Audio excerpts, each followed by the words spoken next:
Hi folks, Puffin here with your Antifa News Briefa for February 15th, 2022. Hope you had a lovely Valentine's Day. Love you forever. Trump has not been arrested. I know this is heartbreaking news to everyone. Trump has still not been arrested as of, afternoon, by the time school's getting out in the East. And no one knows why. Like, especially there's new news about him destroying all these documents. Plenty of stuff right there to arrest him for. It's almost like they're piling on things that they should be arresting him for to see how desensitized we are to the fact that he hasn't been arrested yet, over a year into Joe Biden's presidency. Like, I was making videos for a while, a countdown to the end of Joe Biden's first year in office. When will he arrest Trump? I gave up doing it because there aren't even any signs of it. Now they keep teasing you with different stuff. They tease you with, like, the most recent one I saw that was a big tease was the Mueller report almost recommended indicting Trump. It's like, well, that's what we all expect in the first place. But when you think about it, while Trump was in office for the first couple of years, we were all expecting some method of removing him from office, getting him into jail, etc.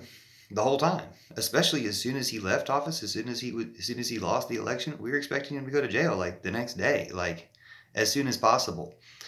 And they've been dragging it out, but my complaint is if they're acting like they're drawing the net tighter around him, they haven't even got up to Rudy Giuliani yet. They haven't even arrested, some of these Ted Cruz or some of these other people. They haven't arrested some of these other people who were complicit in helping him do this stuff yet.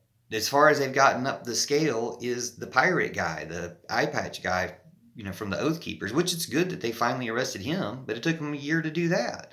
So really dragging their feet in a not just comical but like infuriating way. Now, the news today is that Trump's accounting firm dropped him. That's good news that his accounting firm dropped him. Great, yay. He likes money and they're not going to deal with his money anymore. Wow, that's really punishing to Trump. But when I asked Michael Bennet, you can see my video of talking to Senator Michael Bennet from Colorado, what about arresting Trump? His only response to me was, he wasn't prepared for the question, but you'd think you should be prepared for that question. What about arresting Trump? His response was, well, at least he lost. Well, Michael Bennet, you lost. You lost and you didn't turn around and try to take over the country. 30, 40 Democrats lost. They didn't try to take over the country. So losing isn't punishment enough. You got that punishment, Michael Bennet. You lost. He needs punishment for the crimes he committed. And we're all waiting for it. Now, some good news I saw today, or heard today on the right-wing radio station, 7:10 a.m. I think it's KNUS or KZUS, but 7:10 a.m. It's a right-wing radio station. I know that because they were running commercials about boycotting the Olympics and stuff like this. About another show talking about boycotting the Olympics, running commercials for that. But they had a guest on who was like, I forgot who, ambassador to Israel. He was America's ambassador to Israel under Trump. And so he was praising Trump and he was criticizing Rex Tillerson and saying, anybody that, even though Trump appointed him, he's like, until we got him out of there, it wasn't good. But Pompeo, he was great.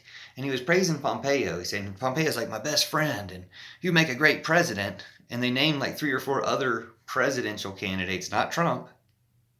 So that's a good sign that even the right-wing radio people are trying to push some non-Trump candidate because they know Trump's not going to make it or wouldn't be the right candidate. But take that, Trumpers, put that in your pipes and smoke it because he's not coming back.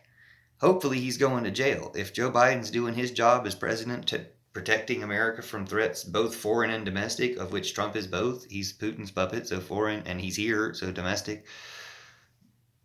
Then, if Biden's doing his job, then Trump will be in jail. And I'll be able to report on the Antifa News Briefa channel if Trump's in jail. But until then, let's keep our fingers crossed, but let's also put the pressure on and make sure they do it and get some other candidates to primary Biden if he doesn't. Thanks for watching. See you soon.